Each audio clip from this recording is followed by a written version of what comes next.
अलग अलग वेदों से संबंधित अलग अलग ब्राह्मण ग्रंथ देखने को मिलते हैं। किस वेद से जुड़ा हुआ कौन सा ब्राह्मण ग्रंथ है, लगातार परीक्षाओं में पूछा जाता है। और ये जो तमाम सारे ब्राह्मण ग्रंथ हैं, उनमें कुछ खास बातें जानने समझने को मिलती हैं। क्या क्या क्या स्रोत के रूप में बातें हैं जो कि इन ब्राह्मण ग्रंथों से मिलती हैं। लगातार परीक्षाओं में प्रश्न पूछे ही जाते हैं। यूं कह लें कि परीक्षा पॉइंट ऑफ व्यू से वेदों से संबंधित जो भी ब्राह्मण ग्रंथ हैं, परीक्षा पॉइंट ऑफ व्यू से वो ज्यादा महत्वपूर्ण स्थान रखते हैं। ध्यान से सारी की सारी बातों को देखते चले जाएंगे। ब्राह्मण ग्रंथ में जो ब्राह्मण शब्द है, वो ब्राह्मण शब्द दो शब्दों के मिलने से बनता है। कौन कौन से? एक है ब्रह्म और दूसरा है यण। ब्रह्म और यण ये दो शब्द हैं जिनके मिलने से ब्राह्मण शब्द निकलता है। ये जो ब्रह्म है, इसका तात्पर्य क्या होता है? इसका तात्पर्य होता है यज्ञ, जबकि यण का मतलब होता है व्याख्या करना। अर्थात ब्रह्म प्लस यण का मतलब हुआ कि ऐसी चीज जो यज्ञ की व्याख्या करे, उसको क्या कहा जाता है? ब्राह्मण कहा जाता है। अर्थात यज्ञ की व्याख्या करने वाले को, यज्ञ की सीधे सीधे शाब्दिक अर्थ निकलता है इसका कि किसकी? यज्ञ की शाब्दिक अर्थ, यज्ञ की व्याख्या करने वाला क्या कहलाता है? ब्राह्मण कहलाता है। यही इसका सीधा सीधा मतलब निकल रहा है। दो शब्दों के मिलने से बन रहा है ब्रह्म और यण। ब्रह्म का अर्थ है यज्ञ, यण का अर्थ है व्याख्या करना।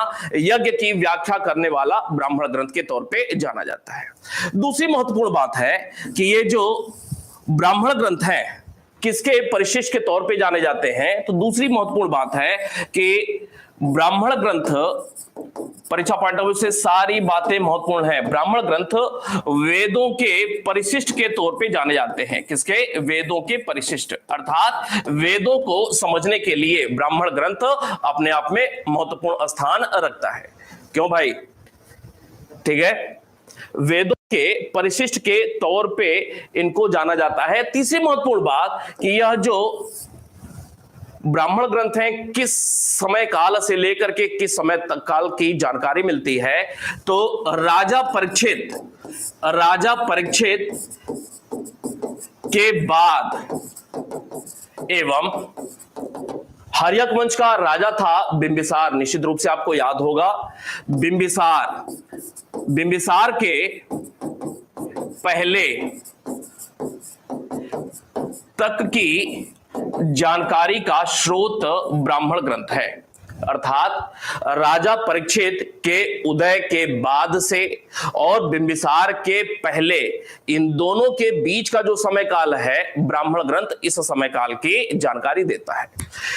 चौथी महत्वपूर्ण बात है कि ये जो ब्राह्मण ग्रंथ हैं, इनकी रचना क्यों हुई? अपने आप में एक महत्वपूर्ण तथ्य निकल करके आता है कि ब्राह्मण ग्रंथों की रचना क्यों हुई। आप सारे लोगों को इस बात की जानकारी है कि ये जो वेद हैं वो वैदिक संस्कृत अर्थात जटिल संस्कृत भाषा में रचित हैं। वेदों की दो प्रकार की समस्या रही है। वेदों में दो प्रकार की समस्या देखने को मिलती है। पहला यह कि ये जो वेद हैं वो जटिल संस्कृत में रचित रहे, वैदिक संस्कृत के तौर पे इनको समझा जा सकता है। दूसरा, लगभग या यूं कह लें अधिकांश वेदों की रचना पद्य शैली में हुई है।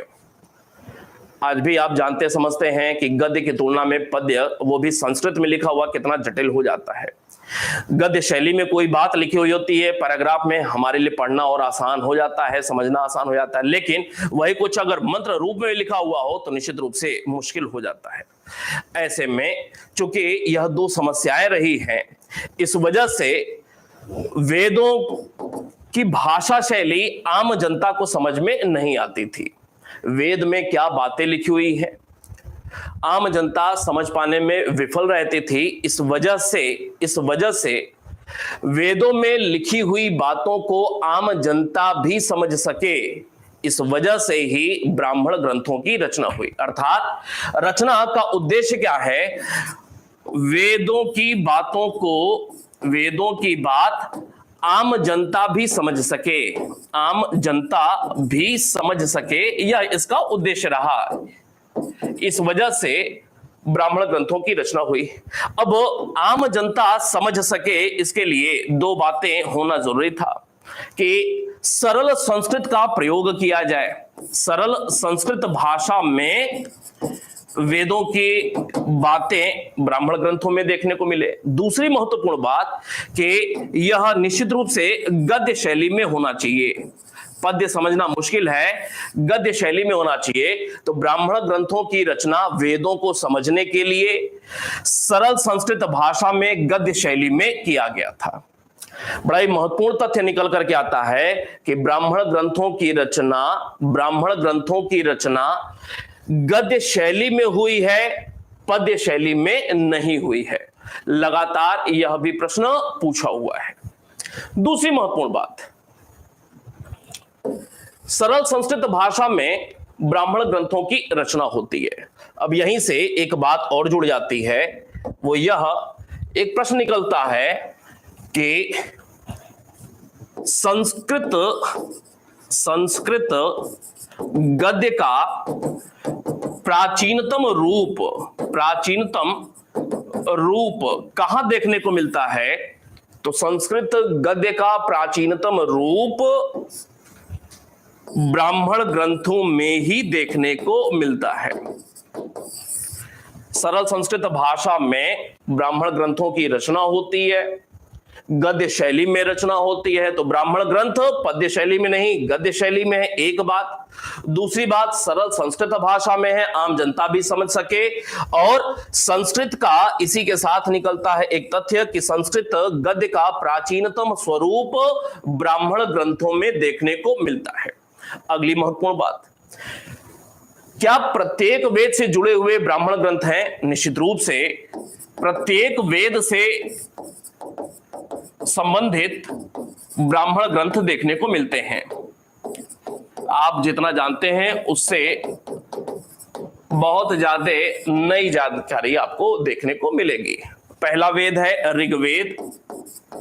ऋग्वेद से जुड़े हुए जो ब्राह्मण ग्रंथ हैं उनमें एक का नाम आता है ऐतरेय ब्राह्मण और कौशितकी ब्राह्मण।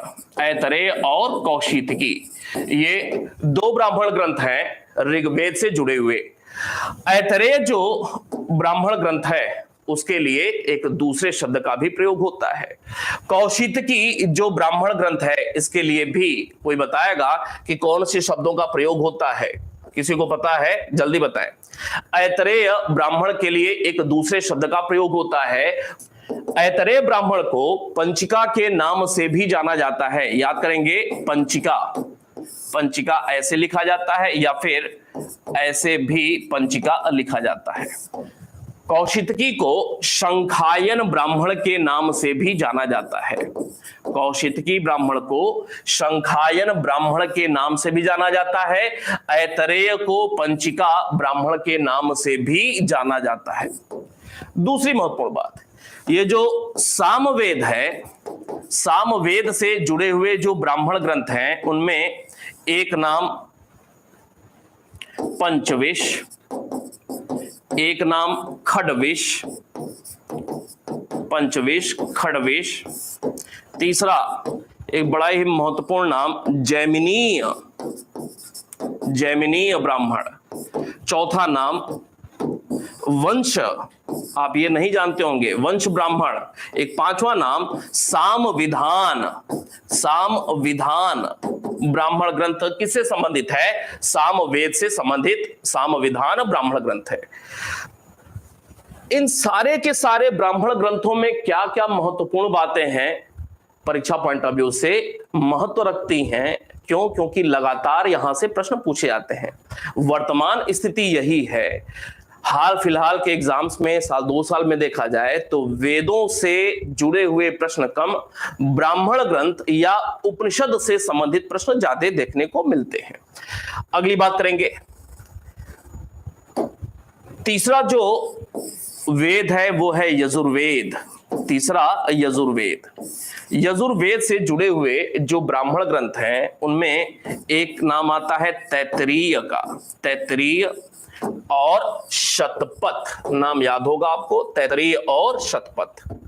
ये जो तैत्तिरीय ब्राह्मण है इसका संबंध कृष्ण यजुर्वेद से है, कृष्ण यजुर्वेद से है, जबकि शतपथ ब्राह्मण का संबंध शुक्ल यजुर्वेद से है, शुक्ल यजुर्वेद से इसका संबंध है। जबकि जो चौथा ब्राह्मण ग्रंथ है, ये चौथा वेद है अथर्ववेद। अथर्ववेद से जुड़ा हुआ एकमात्र ब्राह्मण ग्रंथ है जिसका नाम है गोपथ, गोपथ। अब अगर यह प्रश्न पूछा गया कौन सा एक वेद है जिसका एकमात्र ब्राह्मण ग्रंथ उपलब्ध है, तो एकमात्र ब्राह्मण ग्रंथ यही अथर्ववेद का है, गोपथ नाम से। अलग अलग प्रकार से प्रश्न पूछे जा सकते हैं। बारी बारी से बात करते हैं। सबसे पहला था ऋग्वेद के ब्राह्मण ग्रंथ, ऋग्वेद के ब्राह्मण ग्रंथ।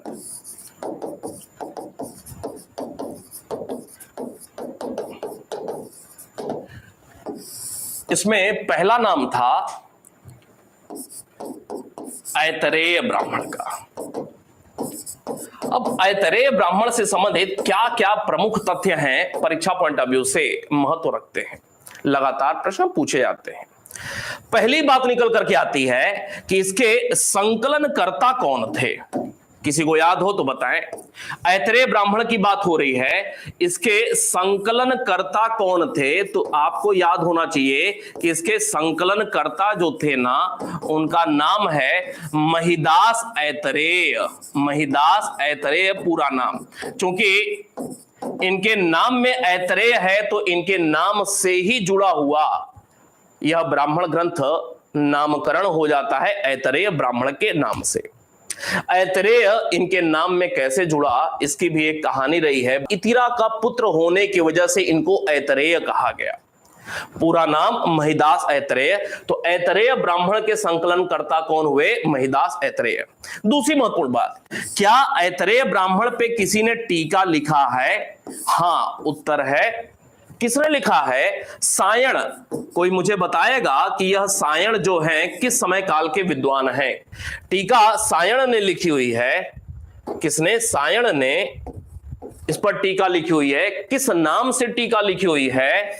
सायण संग्रह के नाम से यह टीका लिखी हुई है, सायण संग्रह। ऐतरेय ब्राह्मण पर जो रिसर्च लिखा है सायण ने लिखा है, किस नाम से लिखा हुआ है? सायण संग्रह के नाम से यह टीका लिखी हुई है।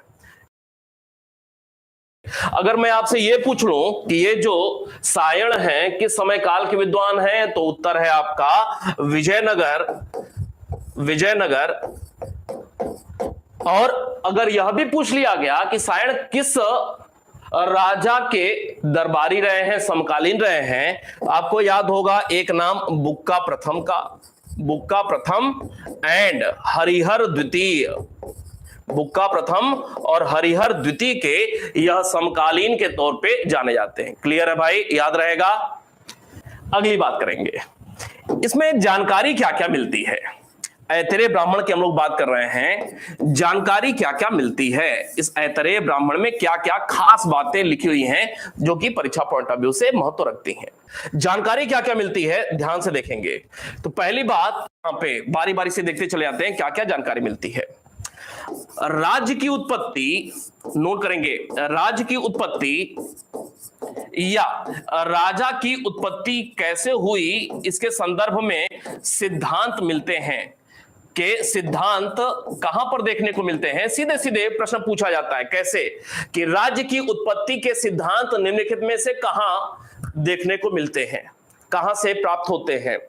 तो ऐतरेय ब्राह्मण, कौशितकी ब्राह्मण, गोपथ ब्राह्मण, शतपथ ब्राह्मण, ये चार ऑप्शन हो गए। अगर आपको याद है तो अच्छी बात है, नहीं याद है तो निश्चित रूप से गलत होगा। दूसरी महत्वपूर्ण बात, राज्याभिषेक के नियम कहां पर देखने को मिलते हैं? राज्याभिषेक संबंधी नियम कहां पर देखने को मिलते हैं? तो राज्याभिषेक संबंधी नियमों का उल्लेख ऐतरेय ब्राह्मण में ही देखने को मिलता है। नोट कर रहे हैं? जब राजाभिषेक की बात आ गई तो यहीं पे एक तीसरा तथ्य निकल करके आ जाएगा कि राजसूय यज्ञ का उल्लेख कहां पे मिल रहा है। तो राजसूय यज्ञ हो गया, चाहे सोम यज्ञ हो गया, या ऐन्द्र का मतलब इंद्र, महाभिषेक यज्ञ का उल्लेख कहां पर देखने को मिलता है? का उल्लेख ऐतरेय ब्राह्मण में देखने को मिलता है। राजसूय यज्ञ का उल्लेख, सोम यज्ञ का उल्लेख, ऐन्द्र महाभिषेक यज्ञ का उल्लेख, विभिन्न प्रकार के वैदिक काल में यज्ञ होते थे, 3 यज्ञ आपके सामने हैं, का उल्लेख ऐतरेय ब्राह्मण में होता है। कौन से एक स्रोत में, निम्नलिखित में से कौन से एक स्रोत में भारत का विभाजन 5 भागों में किया गया है? तो भाई ऐतरेय ब्राह्मण में भारतीय उपमहाद्वीप का विभाजन कितने भागों में? का विभाजन 5 भागों में देखने को मिलता है। कितने भाग में? 5 भाग में। ऐतरेय ब्राह्मण में दूसरे प्रकार का प्रश्न, ऐतरेय ब्राह्मण में भारतीय उपमहाद्वीप का या भारत का विभाजन कितने भागों में? 4, 5, 6, 7, यह 4 विकल्प हो गए। उत्तर होगा आपका 5 भाग में। दूसरे प्रकार का प्रश्न कि भारतीय उपमहाद्वीप का 5 भागों में विभाजन कौन से ब्राह्मण ग्रंथ में या कौन से स्रोत में मिलता है? उत्तर है ऐतरेय ब्राह्मण। कौन सा एक ब्राह्मण ग्रंथ है जिसमें लड़की को अर्थात बालिका को कृपण कहा गया है? कृपण कहा गया है। अब ये क्या है? अब 2 बातें निकल करके आती हैं। एक तो ये कि कृपण का निम्नलिखित में से क्या अर्थ है। दूसरी बात कि किसको कृपण कहा गया है? उत्तर है लड़की को, बालिका को कृपण कहा गया है। कृपण का अर्थ क्या है? दुख देने वाली, दुख देने वाली। अर्थात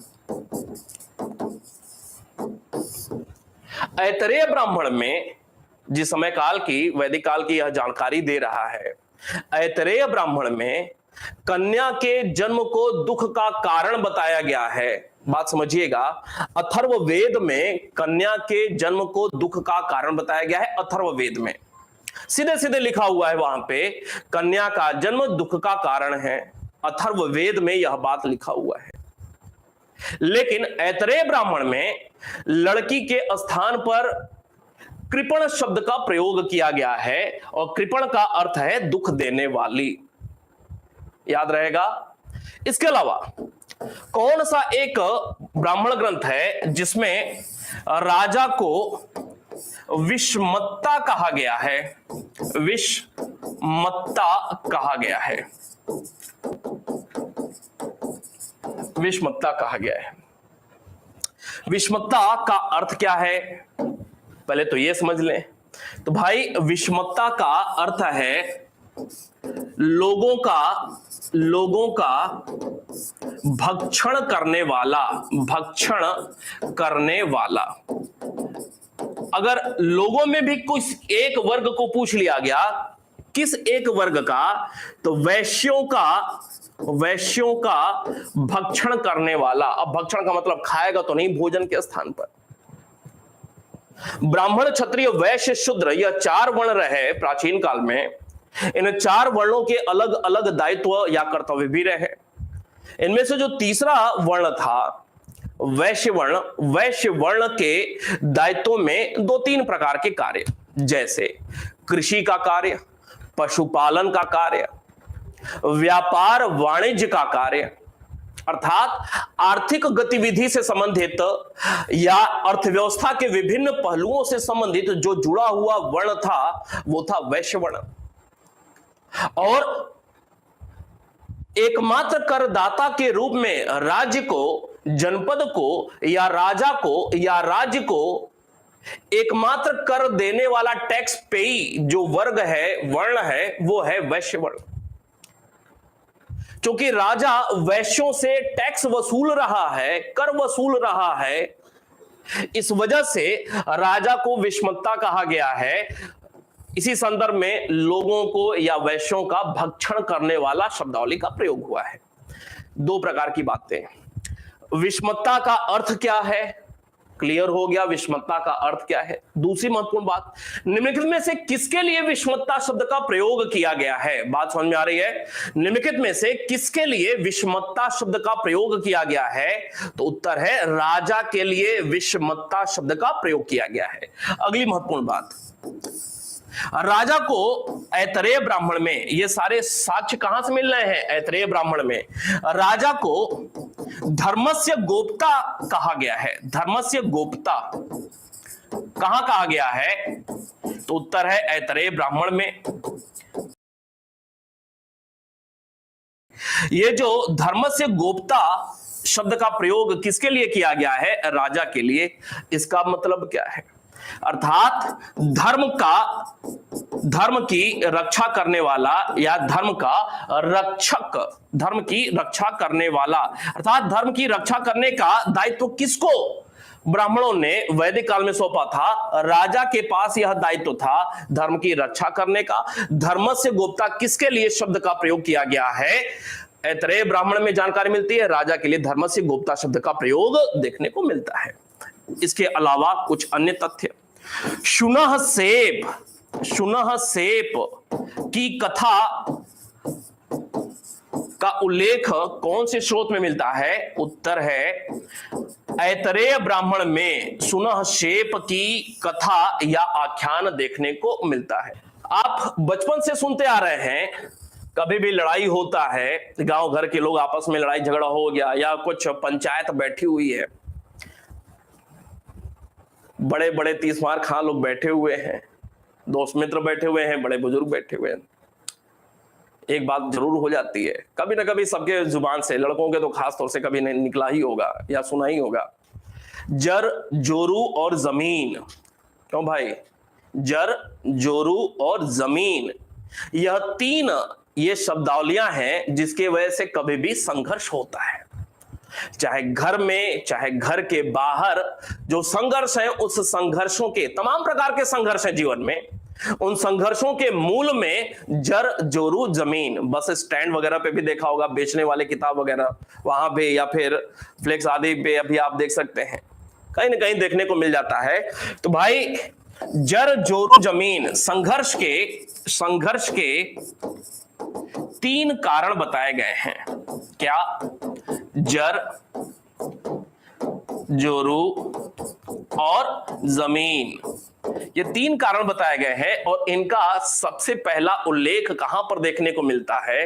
ऐतरेय ब्राह्मण में ही उल्लेख देखने को मिलता है। याद रहेगा, निश्चित रूप से याद रहेगा, अच्छी बात है ये। अगली बात करेंगे, इसमें एक बात लिखी हुई है कि राजा ने, इसमें वर्णित है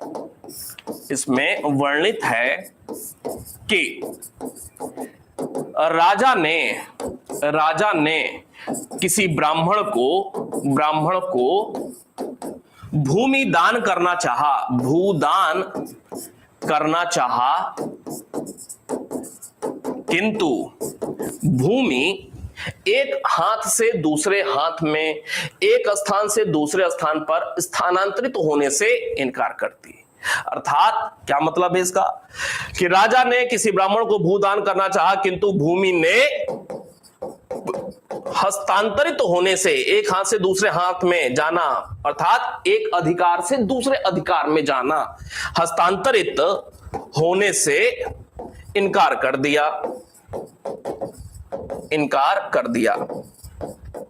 अर्थात जिस समय काल की जानकारी ऐतरेय ब्राह्मण दे रहे हैं, उत्तर वैदिक काल के संदर्भ में जिस समय काल की जानकारी यह दे रहे हैं ऐतरेय ब्राह्मण, उससे, इस लाइन से यह स्पष्ट होता है कि इस काल में भूमि दान की प्रथा प्रचलित नहीं थी। इस लाइन से यह बात स्पष्ट हो रही है। तो ये 10 बातें बताई आपको जो कि ऐतरेय ब्राह्मण से जुड़ी हुई है। उम्मीद करता हूं कि ज्ञान में निश्चित रूप से वृद्धि हुई होगी। अगली बात, ऋग्वेद के ब्राह्मण की बात हो रही थी। जो दूसरा ब्राह्मण ग्रंथ है ना, खडविश ब्राह्मण है। खडविश ब्राह्मण के संदर्भ में सिर्फ एक महत्वपूर्ण बात, इसमें यज्ञों के विभिन्न जो विधान है ना, विभिन्न विधानों का उल्लेख देखने को मिलता है। विधानों का उल्लेख देखने को मिलता है, बस एक बात। विभिन्न प्रकार के यज्ञ हो रहे हैं, विभिन्न प्रकार के यज्ञ हैं, विभिन्न प्रकार के उनके कार्यशैली हैं, तरीके हैं यज्ञ करने के। तो हवन करेंगे, हवन करेंगे, हवन करेंगे के जो अलग अलग तरीके हैं, उन तरीकों का, उन विधानों का उल्लेख खडविश ब्राह्मण में देखने को मिलता है। बात खत्म यहां पे। इसके बाद जो हमारा अगला वेद है, सामवेद। सामवेद से संबंधित जो भी ब्राह्मण ग्रंथ हैं, उनसे क्या क्या जानकारी मिलती है। तो पहला नाम आपको बताया पंचविश ब्राह्मण। पंचविश ब्राह्मण,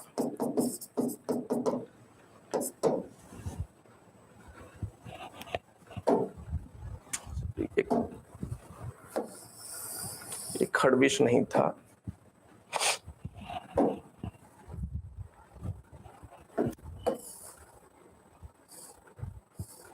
ठीक है, ये कौशितकी था भाई, कौशितकी। ऋग्वेद से जुड़ा हुआ जो दूसरा ब्राह्मण था वो कौशितकी था। अब आगे बढ़ते हैं। पंचविश ब्राह्मण। पंचविश ब्राह्मण के संदर्भ में सिर्फ एक तथ्य महत्वपूर्ण देखने को मिलता है। वो क्या है कि ये जो पंचविश ब्राह्मण है ना, इसमें इंद्र को याद करेंगे। इंद्र को वर्णों की विभिन्न जो 4 वर्ण है ना, वर्णों की उत्पत्ति कर्ता के रूप में बताया गया है। उत्पत्ति कर्ता के रूप में दर्शाया गया है। इंद्र को विभिन्न वर्णों की उत्पत्ति कर्ता के रूप में पंचविश ब्राह्मण में दर्शाया गया है। विभिन्न वर्णों की उत्पत्ति कर्ता के रूप में किसको दर्शाया गया है? इंद्र को दर्शाया गया है। कहां दर्शाया गया है? पंचविश ब्राह्मण में। जो सबसे प्राचीन ब्राह्मण ग्रंथ हैं 2-4, उनमें से एक नाम पंचविश ब्राह्मण का भी देखने को मिलता है। इसके अलावा जो दूसरा ब्राह्मण ग्रंथ है वो है जैमिनीय ब्राह्मण।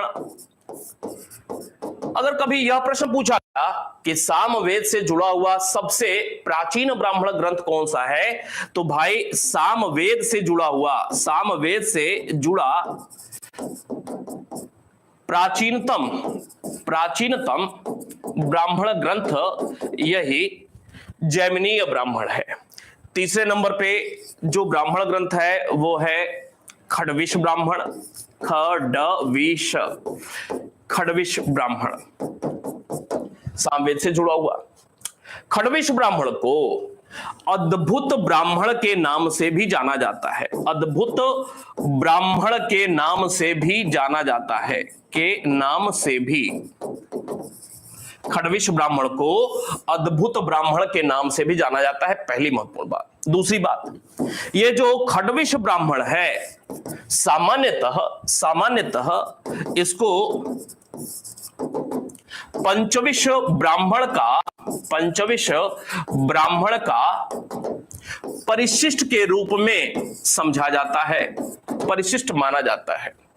पंचविश ब्राह्मण का परिशिष्ट खडविश ब्राह्मण को माना जाता है। एक और महत्वपूर्ण बात, ये जो खडविश ब्राह्मण है, खडविश ब्राह्मण में भूकंप हो गया, जादू टोना हो गया, किसी के ऊपर जादू टोना हो गया तो उसका कुछ ना कुछ निदान तो होगा। भूकंप आ रहे हैं बार बार, उसका कुछ ना कुछ निदान तो होगा। तो उन निदानों का उल्लेख कहां पर देखने को मिलता है? तो खड्विश ब्राह्मण में चाहे भूकंप हो, चाहे जादू टोना आदि के निदान का उल्लेख मिलता है। किस प्रकार के मंत्रों का जाप करें, किस प्रकार की पूजा पद्धति हम आरंभ करें कि इस प्रकार की कठिनाइयों से हम मुक्त हो सकें, तो निदान का उल्लेख इनके खड्विश ब्राह्मण में देखने को मिलता है। खड्विश ब्राह्मण के बाद अगला एक जो आएगा ब्राह्मण ग्रंथ वंश ब्राह्मण, सामवेद से जुड़ा हुआ वंश ब्राह्मण, चौथा ब्राह्मण ग्रंथ। वंश ब्राह्मण में विभिन्न ऋषियों की वंशावली दी हुई है। कौन से एक ब्राह्मण ग्रंथ में, कौन से निम्नलिखित में से किस स्रोत में ऋषियों की वंशावली दी गई है? तो वंश ब्राह्मण में ऋषियों की वंशावली ज्ञात होती है। जबकि एक अगला लास्ट आपको बताया साम विधान ब्राह्मण, किससे संबंधित है? सामवेद से संबंधित है। साम विधान ब्राह्मण जो भी तर त्योहार आते हैं, आमतौर पे घर के पुरुष या महिलाएं व्रत साधना करती हैं, तो ये जो तमाम प्रकार के भारतीय संस्कृति में व्रतों का विधान है, उनका उल्लेख कहां पर देखने को मिलता है? साम विधान ब्राह्मण में विभिन्न व्रतों का उल्लेख देखने को मिलता है। याद रहेगा। यजुर्वेद के ब्राह्मण ग्रंथों की बात करते हैं। यजुर्वेद के ब्राह्मण ग्रंथ कुछ है नहीं, 2-3 बार आंख के सामने से गुजारे सब कुछ। इतना कम से कम दिमाग में होना चाहिए ना। जैसे एक कहावत है, करत करत अभ्यास के जड़मती होत सुजान, प्रैक्टिस मेक्स मन परफेक्ट। तो वैसे ही आंख के सामने से। और मैं तो यह जानता समझता हूं, एक पेज आप पहली बार आपके सामने से गुजर रहा है, ये सब कुछ।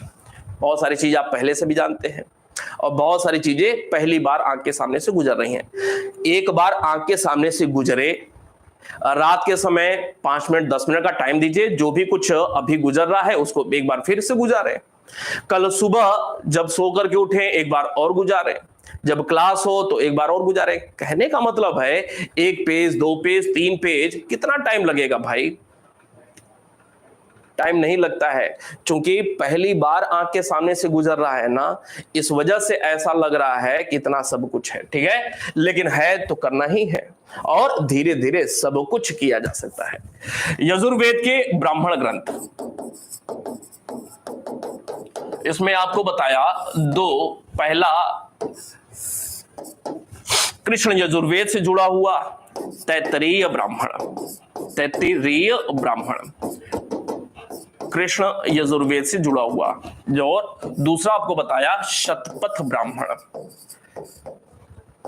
किससे जुड़ा हुआ? शुक्ल यजुर्वेद से जुड़ा हुआ।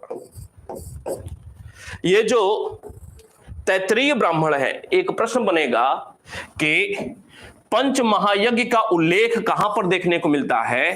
तो भाई पंच महायज्ञ का उल्लेख, पंच महायज्ञ का उल्लेख तैत्तरीय ब्राह्मण में देखने को मिलता है, यजुर्वेद से जुड़ा हुआ है। दूसरी महत्वपूर्ण बात, 3 प्रकार के ऋणों का उल्लेख। 3 ऋण, कौन कौन से ऋण? तो भाई भूत ऋण, देव ऋण, पितृ ऋण का उल्लेख कहां पर देखने को मिलता है? उत्तर है तैत्तरीय ब्राह्मण में। चले शतपथ ब्राह्मण की बात करते हैं। ये जो शतपथ ब्राह्मण है, एक प्रश्न कि कौन सा ब्राह्मण ग्रंथ है जो कि सर्वाधिक प्राचीन है, अर्थात पहला ब्राह्मण ग्रंथ जिसकी रचना हुई कौन सा ब्राह्मण ग्रंथ है? उत्तर है शतपथ ब्राह्मण। दूसरा सर्वाधिक प्राचीन या कह लें प्राचीनतम, एक ही चीज है।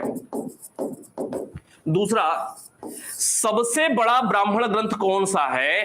तो सबसे बड़ा ब्राह्मण ग्रंथ शतपथ ब्राह्मण ही है, पहला और सबसे बड़ा। इसके लेखक कौन रहे, रचयिता कौन है? तो इसके लेखक याज्ञवल्क्य साहब हैं। कौन? याज्ञवल्क्य साहब शतपथ ब्राह्मण के लेखक माने जाते हैं। कितने भाग में है यह? तो यह कुल 14 भाग में है। कितने? 14 भाग या 14 अध्याय में बटा हुआ है शतपथ ब्राह्मण। याद रहेगा। अगली महत्वपूर्ण बात, चूंकि सबसे बड़ा है और सबसे प्राचीन है तो इसका अपने आप में बड़ा ही महत्व है। ऐतिहासिक दृष्टि से, अगली महत्वपूर्ण बात, ऐतिहासिक दृष्टि से ऋग्वेद के बाद शतपथ ब्राह्मण का ही महत्वपूर्ण स्थान देखने को मिलता है। का ही महत्वपूर्ण स्थान है। ऋग्वेद के बाद सामवेद भी नहीं, यजुर्वेद भी नहीं, ऐतिहासिक दृष्टि से अर्थात ऐतिहासिकता की दृष्टि से, जहां से हमें ज्यादा से ज्यादा इतिहास परक जानकारी मिल रही है, तो ऋग्वेद का पहला स्थान और ऋग्वेद के बाद दूसरे नंबर पे शतपथ ब्राह्मण का ही स्थान ऐतिहासिक दृष्टि से देखने को मिलता है। चले, कौन कौन सी जानकारी मिलती है वो देखते हैं। शतपथ ब्राह्मण से क्या क्या जानकारी मिलती है अब वो देखते हैं। छठा, इसमें जानकारी क्या क्या है। पहली बात, याज्ञवल्क्य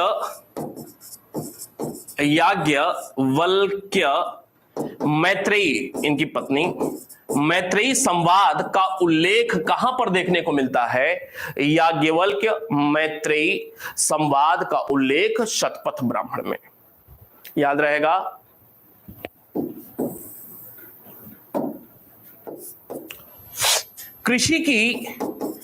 कृषि कार्य जब होता है तो तमाम सारे इसमें काम होते हैं। भूमि को उर्वर करना, बीज बोना, फसल खड़ी हो तो फिर उनकी कटाई, मड़ाई आदि आदि विभिन्न प्रक्रियाएं होती हैं। कृषि की तमाम प्रक्रियाओं का उल्लेख कहां पर हुआ है? शतपथ ब्राह्मण में हुआ है। पुनर्जन्म का सिद्धांत कहां पर उल्लिखित है? पुनर्जन्म का सिद्धांत, उत्तर है शतपथ ब्राह्मण में। राम कथा का उल्लेख प्रथमतः कहां पर हुआ है? तो उत्तर है शतपथ ब्राह्मण में। भगवान विष्णु के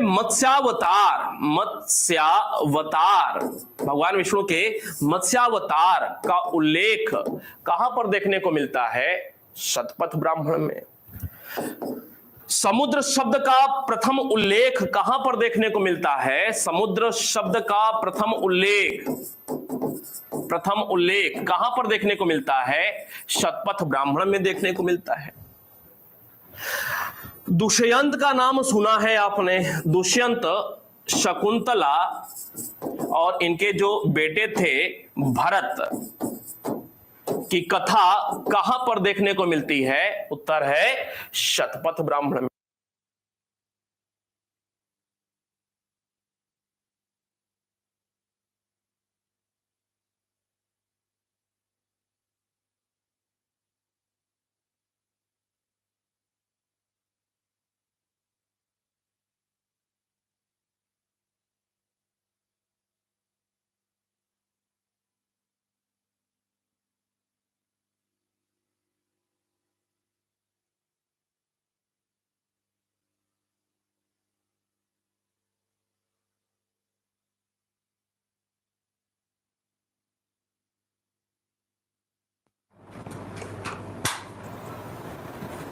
आवाज आ रही है? ठीक, आवाज आ रही है? ठीक। चले, ये जो आप च्यवनप्राश खाते हैं ना, च्यवनप्राश, तो च्यवनप्राश में एक ऋषि की फोटो देखने को मिलती है। देखा है भाई? ध्यान में है? ये जो च्यवनप्राश कभी खाते हैं आप या बचपन में खाए होंगे तो सामने ही साक्षात एक ऋषि बैठे हुए हैं। वो ऋषि कौन है? ऋषि च्यवन है। च्यवन। तो ऋषि च्यवन को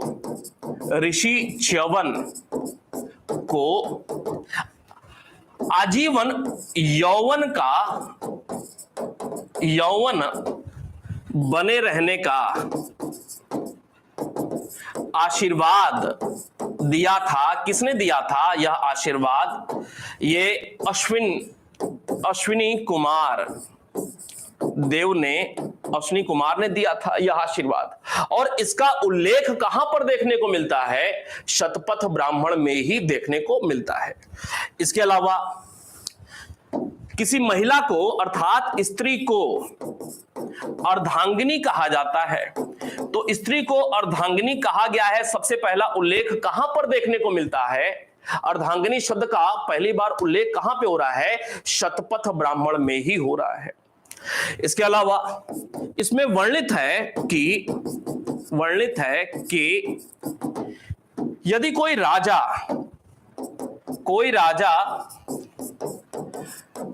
यदि राजसूय यज्ञ कर रहा है, राजसूय यज्ञ और वाजपेय यज्ञ कर रहा है, राजसूय और वाजपेय दोनों प्रकार का यज्ञ करता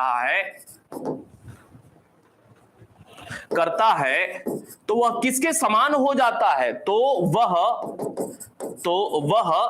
प्रजापति अर्थात सृजन के देवता अर्थात साक्षात ब्रह्मा जी प्रजापति के तुल्य हो जाता है। ये सारी की सारी बातों की जानकारी कहां से? अकेले शतपथ ब्राह्मण से मिल रही है। एक लास्ट इसमें यह कहा गया है कि ज्ञान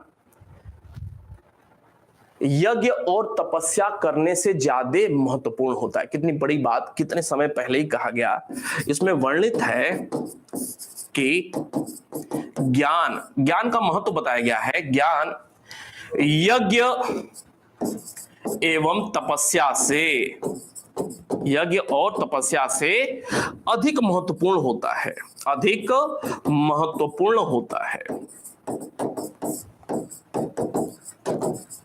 ये सारी की सारी बातें अकेले कहां पे कही जा रही हैं? तो ये सारी की सारी बातें अकेले शतपथ ब्राह्मण में कही जा रही हैं। मत्स्यावतार, ये मत्स्य अवतार विष्णु जी का हो रहा है। जब आपको याद होगा पौराणिक कथा है, जल प्लावन हो गया था। जल प्लावन अर्थात संपूर्ण पृथ्वी पर सागर का जल ही जल फैल गया था, पृथ्वी डूब गई थी।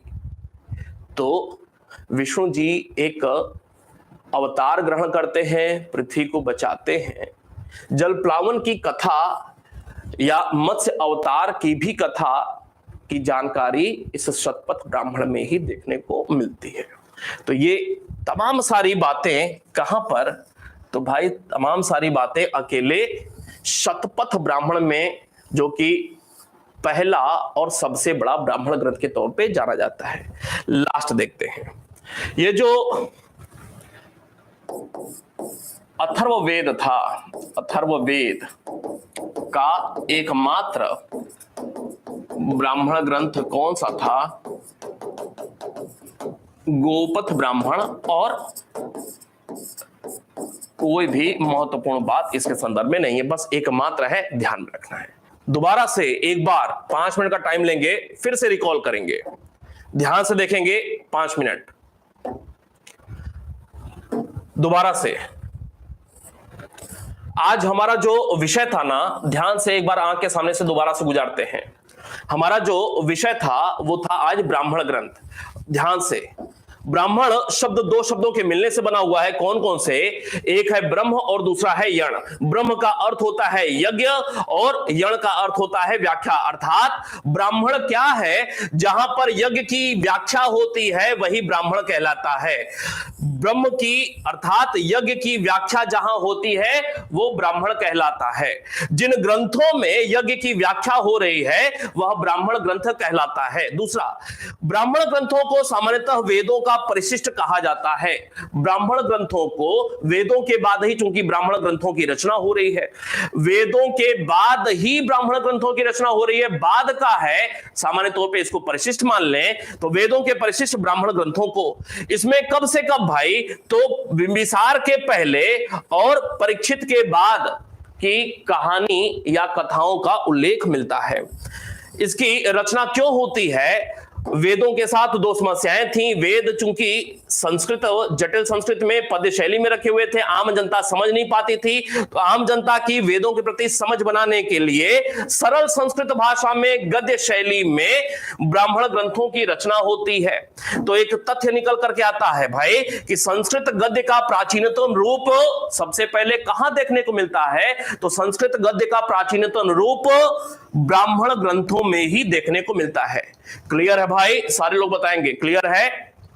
जल्दी बताएं, शांत रहते हैं आप लोग बिल्कुल। अगली बात, मेरे साथ पढ़ाई का मतलब हाँ हाँ करते रहना है, ठीक वैसे ही जैसे एक बालक जब कहानी सुनता है ना, तो नाना नानी, दादा दादी, चाचा चाची, फूफा फूफी वगैरह वगैरह जो भी लोग हैं वो सुनना पसंद करते हैं, वैसे ही, ठीक है? बताएंगे जरा।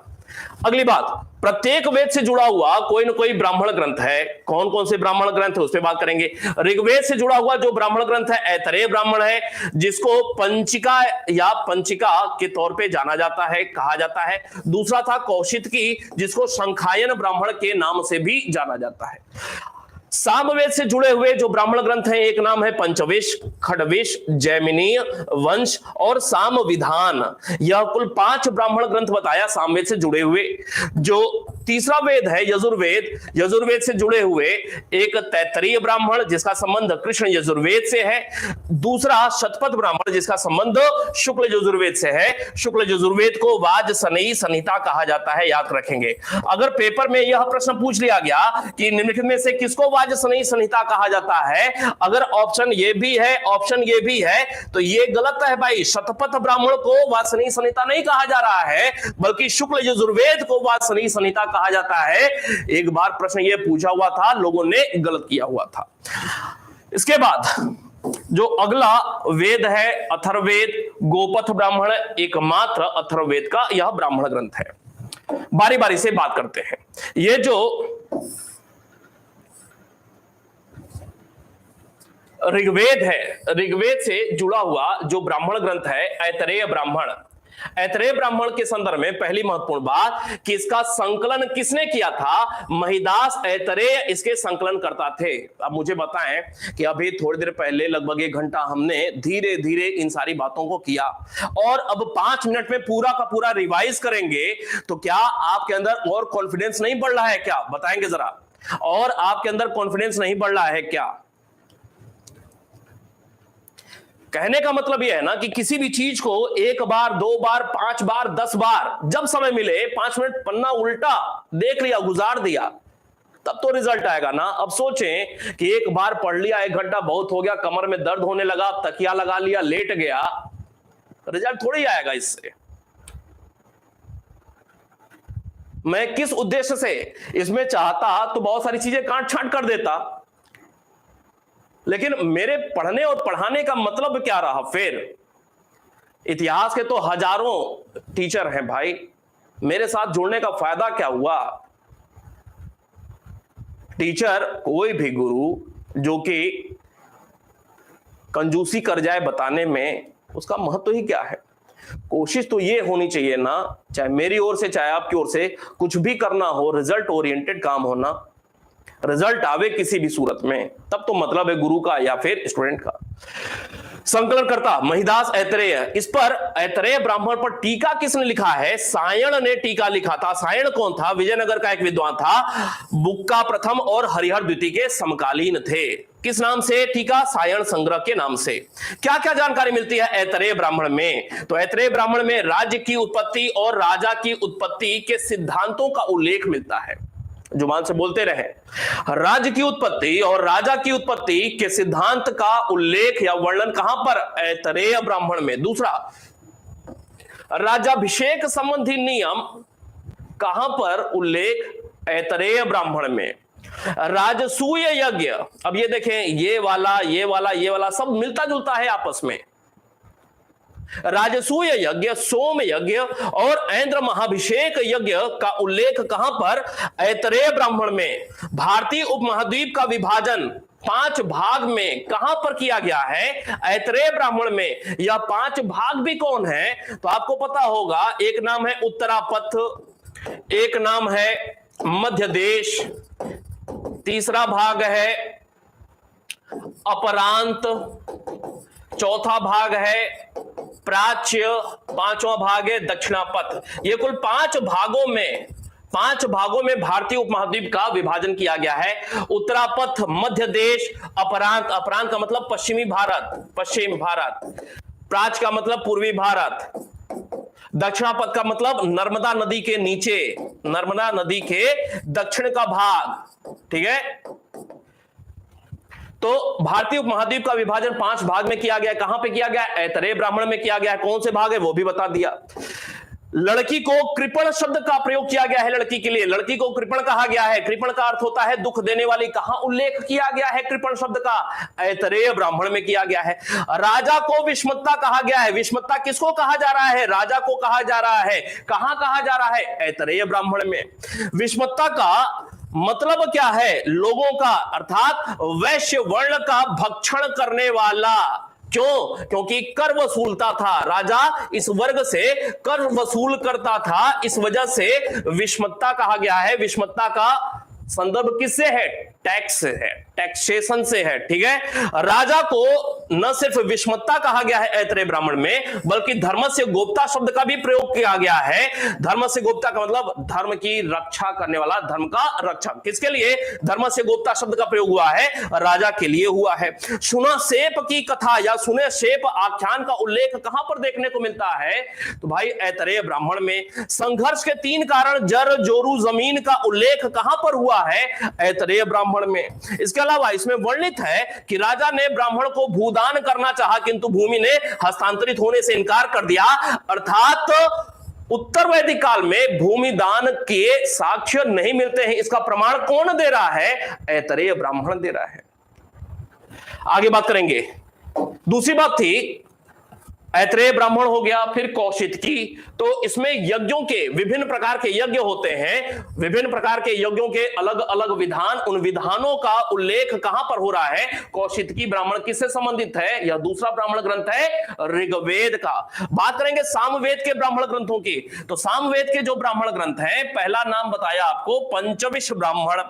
पंचविश ब्राह्मण, पंचविश ब्राह्मण में क्या जानकारी मिलती है? तो पंचविश ब्राह्मण किससे संबंधित है? सामवेद से संबंधित है। इसमें इंद्र को वर्ण की उत्पत्तिकर्ता के रूप में, किसको? इंद्र को विभिन्न वर्णों की, 4 वर्ण है, उत्पत्तिकर्ता के रूप में दर्शाया गया है। किसको? इंद्र को। वर्णों के उत्पत्ति से संबंधित कौन सा एक देवता है? अगर प्रश्न यह पूछ लिया गया तब फिर वर्णों के, विभिन्न वर्णों की उत्पत्ति से संबंधित कौन सा देवता था? उत्तर होगा आपका इंद्र। अब डायरेक्ट ये प्रश्न नहीं लिखा हुआ है, लेकिन यहां पे हिडन है इसी में। इंद्र को वर्णों की उत्पत्ति करता कहा जा रहा है, तो वर्णों की उत्पत्ति से संबंधित देवता कौन?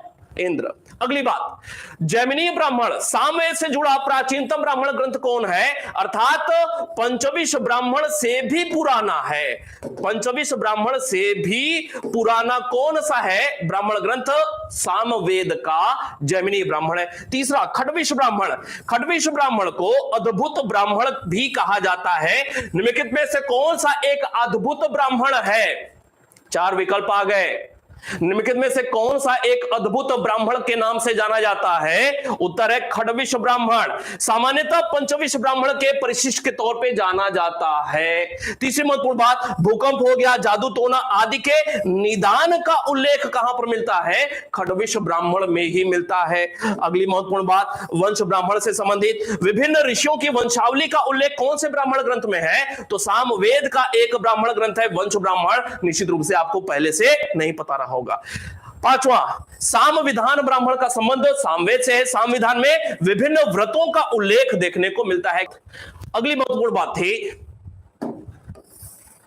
यजुर्वेद के ब्राह्मण ग्रंथ, इसमें दो ब्राह्मण ग्रंथ बताया, एक तैत्तरीय ब्राह्मण जो कि कृष्ण यजुर्वेद से संबंधित है, इसमें दो बातें बताया तैत्तरीय ब्राह्मण में। एक, पंच महायज्ञ का उल्लेख कहां पे? तैत्तरीय ब्राह्मण में। तीन ऋणों का उल्लेख कहां पे हो रहा है? तैत्तरीय ब्राह्मण में। दूसरा बताया शतपथ ब्राह्मण जो कि शुक्ल यजुर्वेद से संबंधित है, कि सर्वाधिक प्राचीन या प्राचीनतम ब्राह्मण ग्रंथ कौन सा है? शतपथ ब्राह्मण। सबसे बड़ा ब्राह्मण ग्रंथ शतपथ ब्राह्मण। कौन लेखक? याज्ञवल्क्य। कितने भाग में, अध्याय में बटा हुआ है? 14 भाग या अध्याय में बटा हुआ है। इसे ऐतिहासिक दृष्टि से यह ऋग्वेद के बाद शतपथ ब्राह्मण का ही स्थान देखने को मिलता है। एक और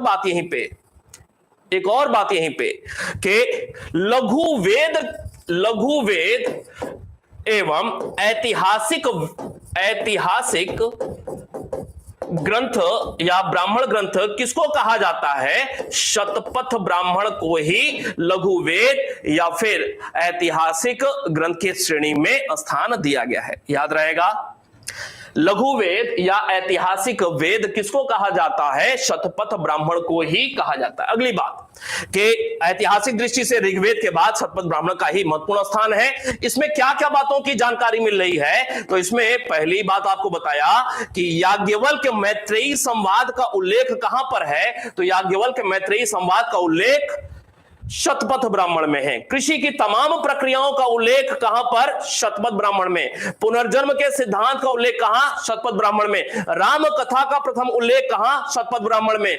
मत्स्यावतार विष्णु जी का हुआ, इसका उल्लेख कहां? शतपथ ब्राह्मण में। जल प्लावन की कहानी कथा कहां उल्लेख है? शतपथ ब्राह्मण में। समुद्र शब्द का प्रथम उल्लेख कहां पर? शतपथ ब्राह्मण में। दुष्यंत शकुंतला भरत की कथा का उल्लेख कहां? शतपथ ब्राह्मण में। पुरर्वा उर्वशी संवाद का उल्लेख कहां? शतपथ ब्राह्मण में। ऋषि च्यवनप्राश वाले को यौवन बने रहने का आशीर्वाद दिया, किसने? अश्विन देव ने दिया।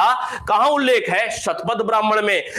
महिला को अर्धांगिनी कहा जा रहा है, कहां कहा गया? सर्वप्रथम शतपथ ब्राह्मण में। इसमें वर्णित है कि कोई राजा राजसूय यज्ञ या वाजपेयी यज्ञ कर लेता है तो वह प्रजापति के तुल्य हो जाता है। अर्थात किसी राजा की प्रजापति से तुलना कहां की जा रही है? शतपथ ब्राह्मण में। वर्णित है कि ज्ञान यज्ञ और तपस्या से अधिक महत्वपूर्ण है। ज्ञान को अधिक महत्वपूर्ण बताया गया है, सर्वाधिक महत्वपूर्ण बताया गया है। कहां पे? शतपथ ब्राह्मण।